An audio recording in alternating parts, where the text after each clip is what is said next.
Can you... They give the math example 1 plus 1 2, 2 plus 2 4, 4 plus 4 8. And then what do the teachers do? The teachers put homework in there.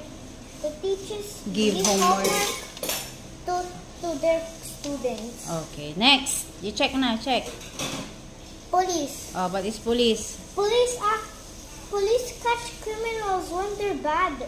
Example, they stole someone's toys, they stole someone's homework, they stole someone's pencils, they stole someone's phone, they stole someone's motorbike, they stole someone's car, they stole someone's... They steal. They steal someone's clock. The thieves. Okay. Are you done na?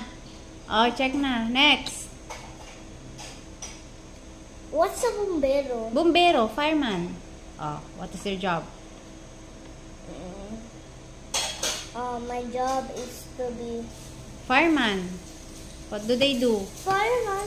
I don't want to be fireman. No. It's dangerous. Yeah, bombero is a fireman nga. So, you explain what do they do. What does the fireman do? Fireman. What they do is, when sumusunog yung bahay, they put water on it. Example, may sunog na bahay. Then, sabi niya yung sunog. Tapos? Yung tubig, sabi niya. Tapos yung sunog, wala na. Ah, ganon. Okay, next. Abogado. What is abogado?